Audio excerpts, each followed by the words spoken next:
Welcome back. Let's go through a bit of a history lesson. You know how much I love those. It's always important to ask, why did this tool get built? Why did people spend time and money creating it with any tools that we use? So before we had Docker, we had something called virtualized machines, and that is over here on the left-hand side. We had tools like VMware or VirtualBox.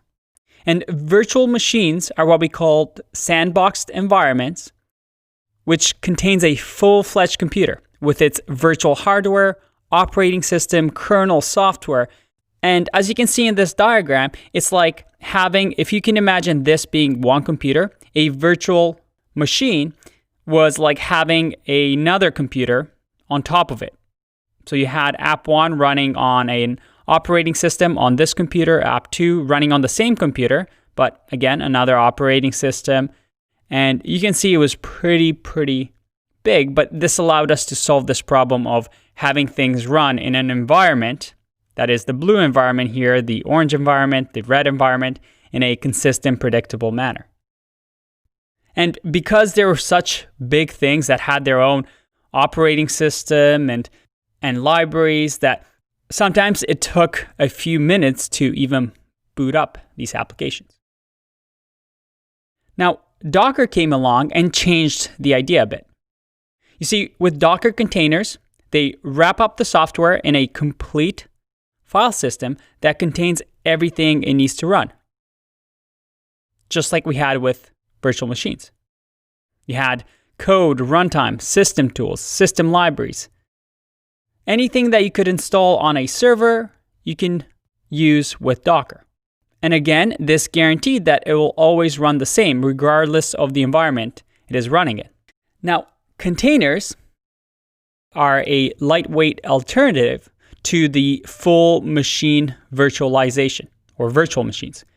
Therefore, they're designed, unlike virtual machines, for running just single applications on each container because they're so small and thin. And this is a popular concept of microservices that we talked about. Containers use the host's operating system. They don't have their own operating system like we have with virtual machines. They use the host's operating system. And because of that, they need just a few seconds and your container application is up and running a lot faster than we had with virtual machines. So with Docker containers, we're able to have fast and easy access to run these small single applications and just have multiple of these things. Just create as many containers as you want. They're easy to just grow and grow as you scale, as you have more users. And that's when you start getting into things like container orchestration, where you now have to just manage all these containers. Which, by the way, if you have ever heard of Kubernetes, that is what it does. So I think we got that point across. Docker is a container platform. Unlike virtual machines, containers bundle only the libraries and settings required for your application. They're efficient, lightweight, and self-contained. And this makes sure that your application will run the same anywhere and everywhere. So containers are good, right? Absolutely. Now that we got that across, let's talk about what containers actually are. I've kind of thrown around that word, but haven't really explained what it is. Well, a container can be explained with this diagram. We first have a host. That is a machine or a computer that we're going to be able to host our container on. So again, in this section, we're going to use our laptop as the host or your computer as the host. Now, on top of this host, we have what we call the container, something that we create with Docker. And luckily for us, with one command, because of Docker, we can just create this container. And inside of it, we have something called an image. And a container consists of an image. You see, an image is what Docker uses to bundle your application into a standalone package that can live inside of a container. So within this image, I could say I want a node server, and this image is read by the Docker because, again, it's just a file. And this file generates this container that runs Node for us. Now, the key part of this is that the environment inside the container is completely isolated from that of the host machine. So it doesn't matter what we run here, as long as this machine can run Docker, then within this container, we can have all the libraries and dependencies that we want for our Node server to work. And by the way, this image also has something called a writable file system, just like we have files on our computer, and is added on by Docker automatically inside of this container, and that's what we call a volume. So we have the image, which is the file that describes what the container should do, and within the container, we also have the option to use something like a file system, just like we have files on our laptop, for extra functionality. To review, Docker bundles your application into an image, a standalone executable package, and Docker executes this image in this container. And the environment inside the container is completely isolated from that of the host machine. Again, this is something that we're going to come back to. I'm going to demonstrate to you how we're going to do this, and we're going to work together to create a Docker container. And then we're going to come back to this image, and you're going to realize, oh yeah, this all makes sense now. So stick with me, trust me, you're going to get it. Now, this whole image thing sounds pretty complicated, right? Well, luckily for you, there's something called Docker Hub, and it's what makes Docker an amazing product.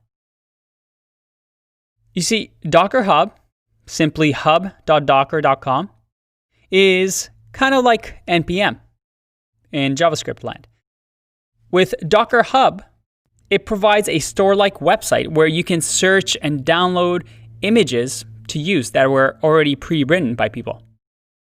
And it's highly adopted by a lot of people and many organizations, so it's something that most people working with Docker use.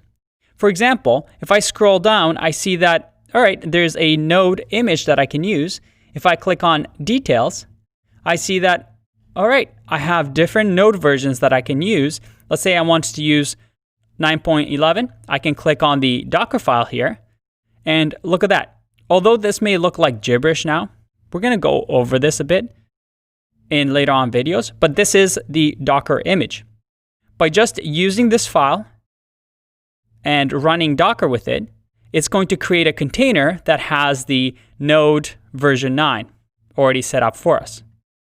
And you can see here that we have plenty of things that we can run. We can run Postgres, we can run Mongo, we can run Ubuntu, Redis, which we're going to talk about, and so many things. So just like NPM, you can use these packages already predefined for us. And most of the time, you're going to be doing that instead of writing your own. But I'm going to show you how to write some of your own Docker files, because why not? So now that we have the basic understanding of what Docker does and what containers are, in the rest of the section, we're going to be doing something like this. In our development setup, we're going to create a Docker container that is connected to our front end SmartBrain application.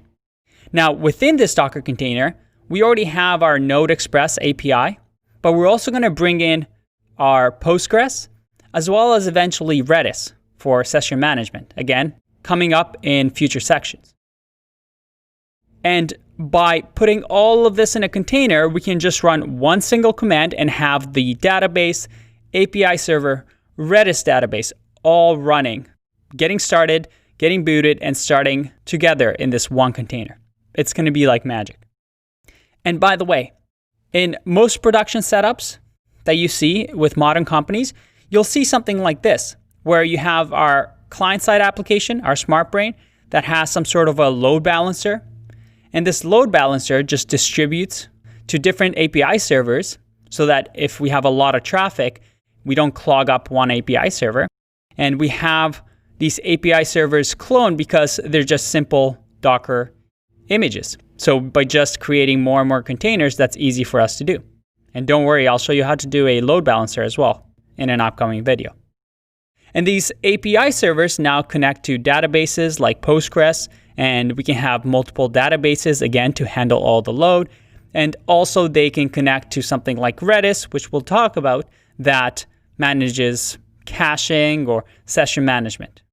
And you can see by having Docker, we're just able to easily clone and create more copies as we scale and as we grow. But I wanted to show you this diagram just for reference to show you what a production app looks like. The idea being that we're able to create these small services that we can duplicate so that as our demand of the app grows, as our user base grows, we can grow with it. All right, it's time to get started with Docker in the next videos. I'll see you in that one. Bye-bye.